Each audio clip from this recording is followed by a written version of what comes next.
हाँ काका. अरे काय, अरे आहात कुठे तुम्ही? बरं ते जाऊ दे, तुम्ही बरे आहात ना? अरे मला काहीच कळत नव्हतं, काय झालं काय? काका काका रिलॅक्स. अरे हो, पण तुम्ही पोलीस स्टेशन मध्ये कसे गेलात? बरं तुझं बोलणं झाल्यानंतर त्या पोलिसांनी काय माझं ऐकूनच घेतलं नाही, फोनच कट केला. पण मला सांग, तुम्ही तिथे गेलात का? काका काय स्वतःहून जातात का लोक पोलीस स्टेशन मध्ये? आम्हाला घेऊन गेले होते तिथे. का का केलं का तुम्ही? काका तुम्ही शांत व्हा, मी तुम्हाला सगळं सांगतो नंतर. आत्ता टेन्शनचं काही कारण नाहीये. आम्ही घरी परत आलोय, केतकर काकांच्या घरी. हा म्हणजे केतकर आले होते ना पोलीस स्टेशनला? हो. पण तुम्हाला कसं कळलं? अरे मीच तर फोन केला होता त्यांना. का? तुम्ही का? अरे तुमचा फोनही लागत नाही आणि आता पोलिसांना पुन्हा फोन नको आणि इथून निघून तिथे यायला खूप उशीर होईल ना, म्हणून मग मी त्यांनाच फोन केला. बरं ते तुम्हाला आणायला आलं, एक बरं झालं. आता मी परत जातो. परत जातो म्हणजे? आत्ता कुठे आहात तुम्ही? अरे स्टेशन जवळच आहे मी. पहिल्या लोकलला वेळ आहे, पण मला कळत नाही मी आता काय करू, आणि तुमचा फोनच लागत नाही. काका फोन बंद पडला होता आणि आता मी तुम्हाला सांगितलं ना, आम्ही आलोय घरी. काळजीचं खरंच काही कारण नाहीये. तुम्ही घरी जा, शांत व्हा.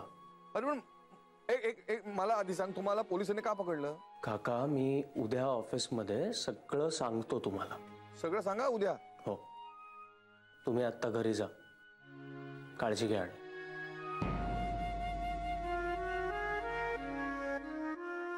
अदिती, अरविंद काकांनी केतकर काकांना फोन केला होता, म्हणून पोचले केतकर काका पोलीस स्टेशनला. बिचारे काका किती टेन्शन मध्ये असतील ना ते. आता उद्या सकाळी ऑफिसला गेल्या गेल्या त्यांना सगळं सांगावं लागेल. बापरे, त्याचं एक अजून एक टेन्शन.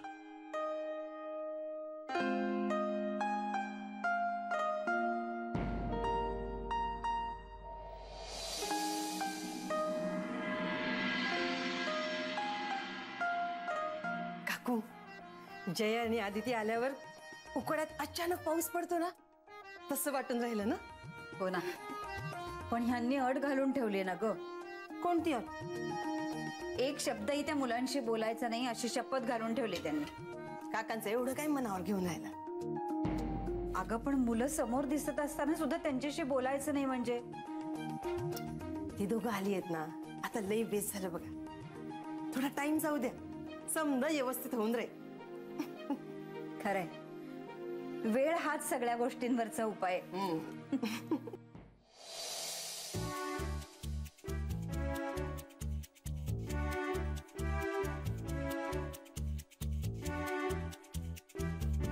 काकू,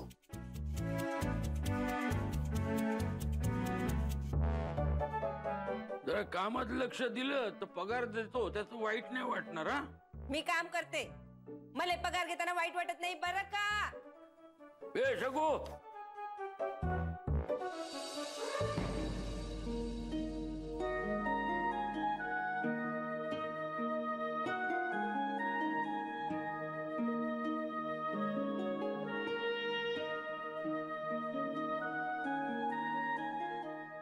तुम्ही परत आलात, खूप बरं झालं. मला तर तुमच्याशिवाय करमतच नव्हतं. शकू काम करा. मला कशाला डोळे दाखवता? तुम्ही काकूना शपथ घातली, मला नाही. मी बोलणार. या घरात ज्याला मी सांगितलेलं ऐकायचं नाही, त्यांनी या घरात राहायचं नाही.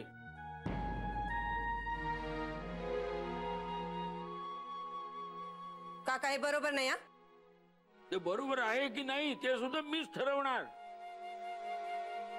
या घरात आता शिस्तीनेच वागावं लागेल. जे काही नियम होते ते मोडून चालणार नाही. रात्री 9:30च्या आत घरात यावं लागेल, नाही तर घरात प्रवेश नाही. मी रात्री येतच नाही, मला कशाला सांगता? हे बघ, नियम हे सगळ्यांसाठी आहेत. घरातल्या भाडेकरूंनी सुद्धा हे लक्षात ठेवावं. ठीक आहे, बरं, तुमच्या डब्याचं काय? डबा लावणार होता मी.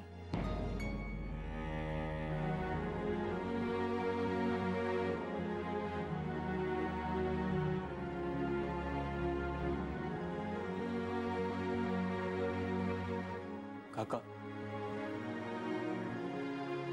आम्ही चुकलो याची जाणीव आहे आम्हाला. आणि एवढी मोठी चूक करून सुद्धा तुम्ही आम्हाला आज घरात राहायला दिलात, त्यासाठी खरंच थँक्यू. मला या वेळेला कुणाशीही काहीही बोलायचं नाही.